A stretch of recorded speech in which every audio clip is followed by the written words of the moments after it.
guys, and welcome back to my YouTube. I want to start off this video thanking you guys. I have, as of right now, got 95 subscribers. Like, I know that doesn't sound a lot compared to all the massive YouTubers and things like that, but I've gone from like 18 to 95 this month, and yeah, I'm just really excited. So welcome back to those 95, and welcome to my channel if you've never been here before. So today, this video is going to be predominantly 3 of my favourite things about working for myself and 3 of the things that I don't like about working for myself. And this video is going to be like an umbrella for future videos. So each point that I talk about in this video, I want to make another video off that, going into it a little bit more depth, because I know that things that I'm going to talk about and touch upon, they might need a little bit more explanation, and I want to keep this video as short as possible. Right, so I'm just going to kick it off. I'm going to start off with the worst, and then I'm going to go on to the best, because, you know, why not get the negative out of the way? The worst, number 1, is kind of like, I've written lonely, but that's not really the right word.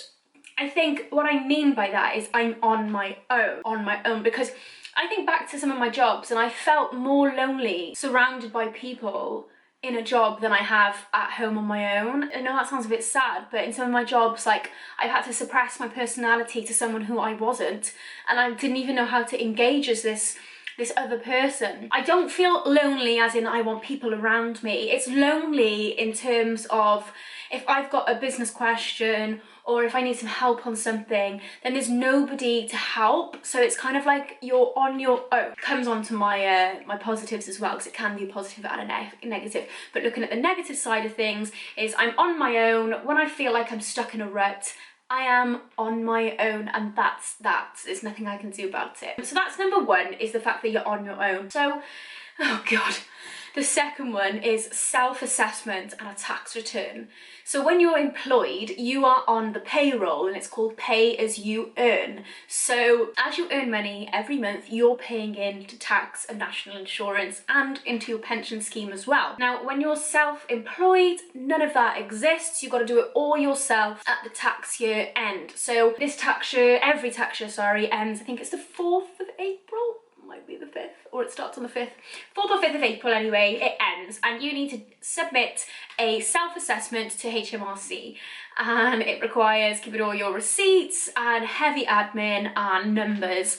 And honestly, I tried to be really good at the beginning of the beginning of my self-employment. I tried to be really good at keeping on top of my books and keeping all my receipts, and honestly, since about like September, I just haven't done anything. So now in April, I'm going to have to go back and do months and months and months worth of tax return. Luckily this year, well, I say luckily, as in luckily for my tax return, profit isn't there.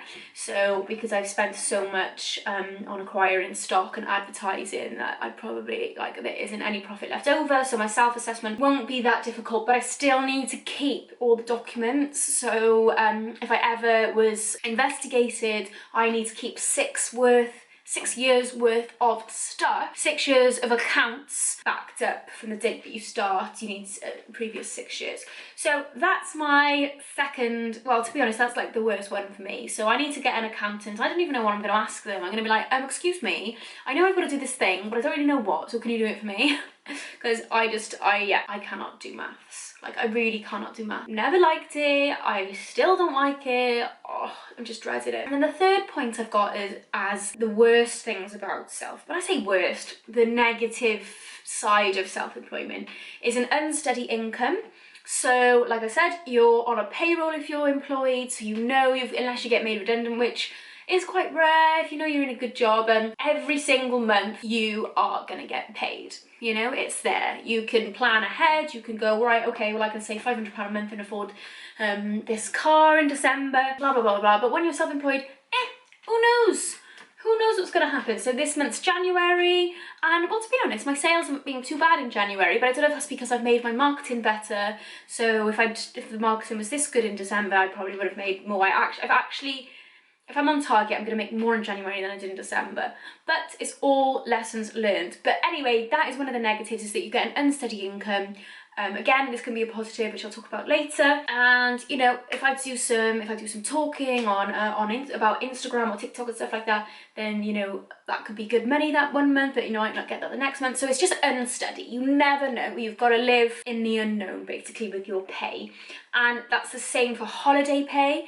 So if I want to go on holiday, I have to obviously not work, so it's technically unpaid. Or if I'm doing freelance work, then yeah, technically that's unpaid as well. And then yeah, holidays in general, really, like it's really difficult to take holidays when you're self-employed. So I am actually going to Thailand in March, and my poor dad is gonna have to cover for me on the old shop.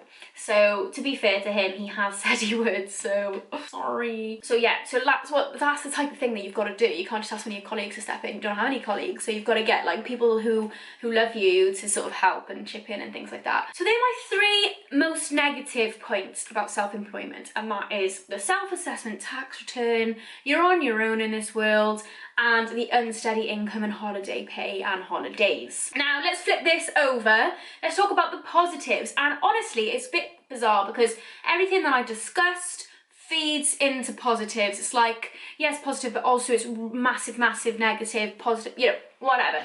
So the main one, which I literally love, like when I think about my life before I was self-employed, I always was hungry for this lifestyle, and I've got it now and it's great. So freedom and flexibility. So I've got the freedom to do whatever I like. You want to meet me for a coffee at 10 AM? I can go. You know, I want to go to the gym midday, I can go. When I need to go to the post office, I can go whenever. If I need to go to the bank, whenever. Doctors, I don't have to worry about asking my boss if I can have the doctors off. Anything. I don't need to ask anybody. I've got everything. I can go whenever I want, wherever I want, do what I want, see who I want at any time of the week. This also includes like, I can work Sunday instead of Monday, or if I know that I'm doing like some TV work or something, I won't work that day, but I'll work on Saturday. So it's just a massive freedom and flexibility. And this is kind of like turning that holiday thing into a plus. I mean, if you're running an online business, you could go out to Bali and run it. So you could be in Bali for 2 months and work from your laptop, for example. Unfortunately, I can't do that because I've got stock and I need to go to the post office. But if I wanted to, I could, you know, pay my dad or something, you know, anything. You've got that freedom, you've got that flexibility, and I think that is literally all that we work for. We work for retirement, right? To get that freedom, finally, to be able to do whatever the hell you like. When you work for yourself, you've got that already. You've literally got it, and it's just unreplaceable in terms of like work-life balance. Like, it is honestly amazing, and I can work from wherever I want. I can go to the coffee shop, I can go back to my other office, I can come home and do it in my home office, anything. So I think that one is probably like the main reason for me to like quit and just go off on your own, because you've got that utmost freedom. This kind of goes alongside the other one I was speaking about of being alone. So you're alone, which can be a negative, but it also can be a massive positive because I am the boss. I am my own boss. I can do whatever the hell I like. I'm not going to get told off. Well, I do tell myself off quite a lot because, you know, I am a little bit addicted to my phone. But yeah, so I tell myself off. I don't have to account to anybody. And oh my God, it is the best feeling not having a boss or being underneath somebody. It is the best feeling ever. So that's the second point in the positive pile. There's loads more positives, there really is, but I just wanted to, you know, kind of negatives I gave, I kind of want to weigh them up with the positive, and that is the unsteady income was the negative, but the positive is that the earning potential is honestly unlimited. So, you know, say you're on a salary, you're on 30 grand, you know, you might just have had that promotion and you might have to wait like another year before you even get 32 grand, for example. You know, it is a waiting game, and you've got to climb the corporate ladder, and it can take a long time. Whereas if you go self-employed, the money's going straight into your pocket, and you could potentially be, you know, if you climb the corporate ladder, you might get to where you want to be at like 50, maybe 60 years old. Whereas if you self-employed, chances are that's going to happen in, you know, 2 to 3 years, maybe 4 years. So definitely the earning potential is unlimited. You've obviously got to work really hard to get that earning potential up to its maximum. But those are my 6 points. And what I'm going to do now is those 6 points that I've touched upon, I'm going to create individual videos to link those, which will be coming up in the next coming weeks, just talking about well, I don't know about the self-assessment tax return. I might bring you along with me when I do mine, see how that goes. And then, yeah, the freedom and the flexibility, be your own boss, earning potential is limited. I just want to go a bit deeper into these topics. So I will be discussing them with you in the next coming weeks. I just said that. But anyway, yeah, if you liked this video and you like the sound of working for yourself, then comment down below and let me know, and I'm happy to give any advice on how I came up with the courage to do it, and any tips that you may need. I'm super happy and open to help. So yeah, I'll leave you there. Thanks for watching, and be sure to subscribe if you are new here, and give a thumbs up if you possibly can, because it just helps with like this whole YouTube thing.